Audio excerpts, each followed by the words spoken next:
Assalomu alaykum. Hozir sizlar bilan Django darsini davom ettiramiz. Yana shu Visual Studio Code yordamida Djangoda shablonlar yaratishni o'rganib ko'ramiz. Keling, avval o'sha Visual Studio Codening terminaliga kiramiz. Va bundan bizga kerakli papkani ichiga kiramiz yana.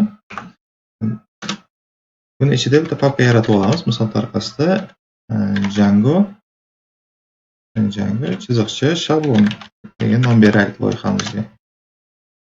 Papkani ichiga kiramiz. To'liq yozmasini tab tugmasini bossak ichiga kirar edik. Buni ichiga pipe env install Django xonasini o'rnatamiz papkani ichiga.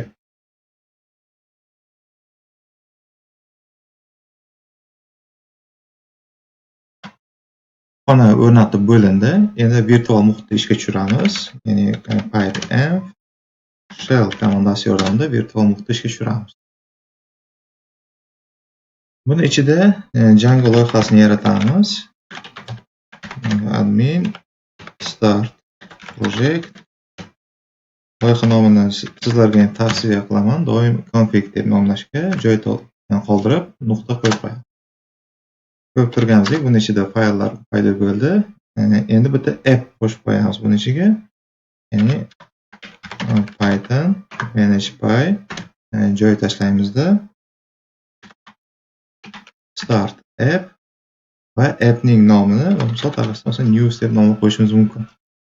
Enter'da bosamiz. Men ko'rishingiz mumkin, news nomli bitta app yaratildi. Endi shablondan foydalanish uchun yana bitta papka yaratamiz. Make dir templates nomli papka yaratamiz. Tekshirib ko'rishingiz mumkin. Templates nomli papka ham yaratildi. Hozircha terminal oynasini pastga tushirib qo'ysak bo'ladi. Endi keling, mana fayl bo'limini bosamizda open folder. Buni ichidan Django shabloni ichiga kiramiz. Ichiga kirdik. Birinchi kerakli bo'lgan narsa bizga config papkani ichiga kirib, settings ichidan o'zimizning appimizni bog'lab qo'yamiz. Install apps pastga tushirib, appning nomini kiritamiz. Masalan, news bizning nomimiz. App nomi news.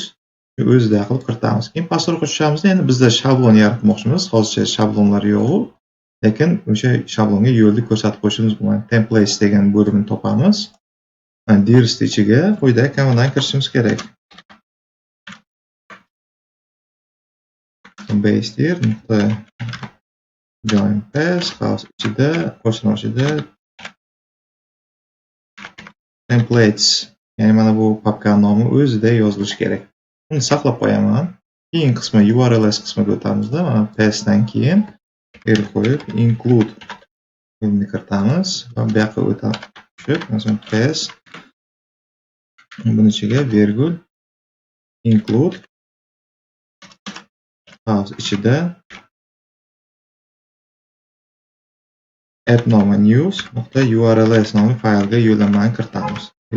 Buni saqlaymiz. Endi news ichiga kiramizda, news ichida views ni yaratib olishimiz mumkin. Buni ichiga from django.views.generic deymizda import template view. Buni ichida endi bitta klass yaratamiz. Klass from page view deb nomlasak, bu template viewdan vorislik olsin va yerda template name barobar home.html deymiz. Va pastidan yana bitta sahifa uchun yana bitta klass yaratamiz. Buni about page view deb nomlaydigan bo'lsak, bu ham template viewdan vorislik olsin. Bu uchun ham template name barobar deymizda about.html deb nomlaymiz. Buni saqlab qo'yamiz. Buni ichida yana fayl bo'limini bosib, new file, Python fayl ochamiz. Buni saqlaymiz. Bu news ichida URLs deb nomlaymiz, saqlab.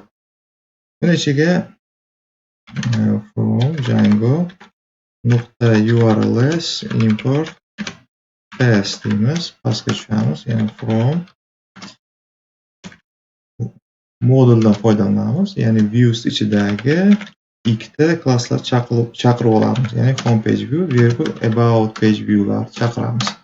Endi URL patterns deymizda, buni ichiga birinchi sahifa, asosiy sahifamiz uchun home page view ni yozamizda, bizda klass bo'lgani uchun sview qo'shimchasini kiritamiz. Vergu qo'yamiz, name barobar nomini home deb qo'yishimiz mumkin. Vergu qo'yib, yana ikkinchi sahifa uchun yana bitta page kiritamiz. Buni ichiga aytaylik, masalan, about deb nomlaymiz. Mana bu belgini qo'yib, bu uchun about page view klassini ishlatamiz. Men ham sview klass bo'lgani uchun sview ni kiritdik va name barobar aytaylik, about deb nomlab qo'yaylik. Vergu qo'yamiz, saqlaymiz. Bo'ldi. Endi qiladigan ishimiz, faylni bosamiz, new text file, select language, html deb qo'yamiz.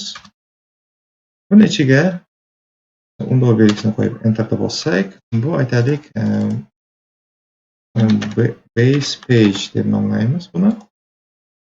Title qismiga. Yana bunda nima ko'rinib turishi kerak? Buni bir saqlab olaylik. Keling, buni saqlayotganda templates ichiga base.html deb nomlaymiz. Buni ichiga masalan table border, ya'ni chegarani 0 deb turaylik. Keyin cell padding barobar 5 piksel, cell spacing barobar 5 piksel deb nomlaymiz. Buni ichiga endi tr qatorini kiritamiz.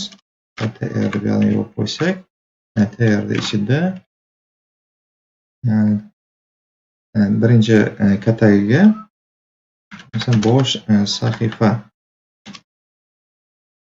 sahifa deb nom qo'yamiz va buni yopamiz. Keyin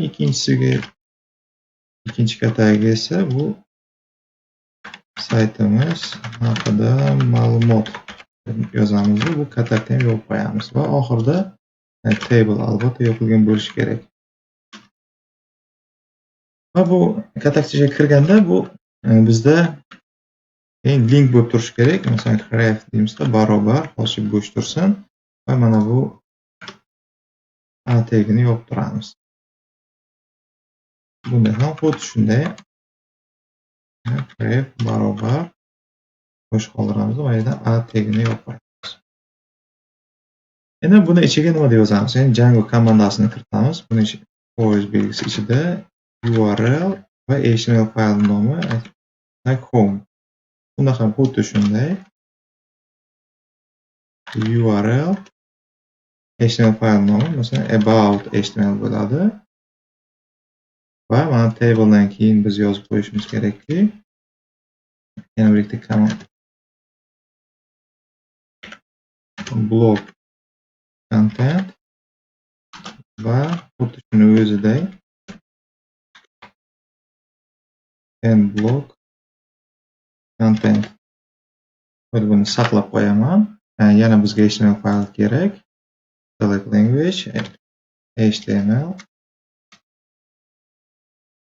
Buni ham yaratib olamiz. Bu esa home page deymiz. Mana buni ichiga esa h1 yordamida bosh sahifa deb nomlaymiz va h1 ni yopamiz. Buni ishga tushirish uchun quyidagi komandani kirishimiz kerak. Ya'ni extends base.html to'ldiramiz va bu qismga blog content va pastki qismiga esa shunday end blog content saqlaymiz. Bu nomini home deb nomlaymiz. Xuddi shunday yana bitta fayl yaratamiz. Language html. Buni about page deb nomlaymiz salohasiga va home page'dagi mana bu qismini shunday nusxa olsak va buni ichiga shuni tashlaymizda mana bu qismiga saytimiz haqida ma'lumot deb nomlaymiz. Endi terminal bo'limiga o'tib, virtual muhitda ishga tushiramiz. Ya'ni shell komandasini kiritamiz. Virtual muhit ishga tushdi. Endi loyihani ishga tushirish uchun Python manage.py run server komandasini kiritamiz.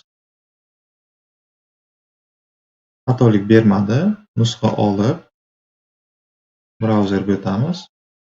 Brauzerda tekshirib ko'rishingiz mumkin.